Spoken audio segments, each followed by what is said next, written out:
ಕಾರ್ಪೊರೇಷನ್ಗೆ ಬಿಟ್ಟು ಯಾರಿಗೂ ಸಹ ₹1 ಕೊಡಬಾರ್ದು. ಯಾರಿಗಾದರೂ ಕೊಟ್ಟರೆ ಆ ಅಂಗಡಿಯನ್ನು ಖಾಲಿ ಮಾಡುತ್ತೇನೆ. ಯಾಕಂದರೆ ಓನರು ಕಾರ್ಪೊರೇಷನ್ ಮಾತ್ರ ಇದೆ, ಬೇರೆ ಯಾರೂ ಅಲ್ಲ. ಬೇರೆ ಯಾರಿಗೂ ಸಹ ಯಾವುದೇ ಕಾರಣಕ್ಕೂ ₹1 ಕೊಡಬಾರ್ದು.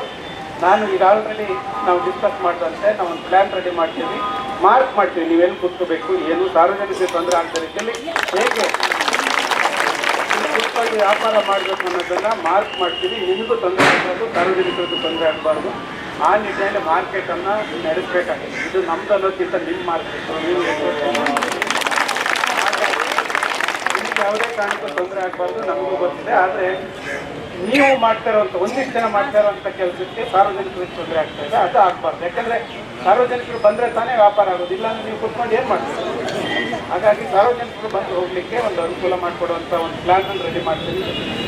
ಲೀಡರ್ಗಳ ಜೊತೆ ಎಲ್ಲರ ಜೊತೆಗೆ ನಾನು ಚರ್ಚೆ ಮಾಡ್ತೀನಿ, ಹೀಗೆ ಮುಖ್ಯ ಆಯುಕ್ತರ ಜೊತೆ ಚರ್ಚೆ ಮಾಡ್ತೀನಿ.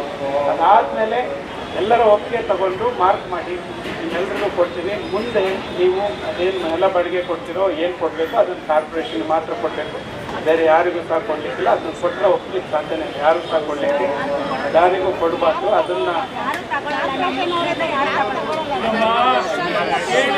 ಆಯಿತು ಕೊಡ್ತಾ ಇದ್ದಾರೆ, ಯಾರ್ಯಾರು ಕಲೆಕ್ಟ್ ಮಾಡ್ತಾ ಇದ್ದಾರೆ ನನಗೆ ಗೊತ್ತಿಲ್ಲ ಅಂತ ಅನ್ಕೋಬೇಡಿ, ನನಗೆಲ್ಲ ಗೊತ್ತಿದೆ. ಹಾಗಾಗಿ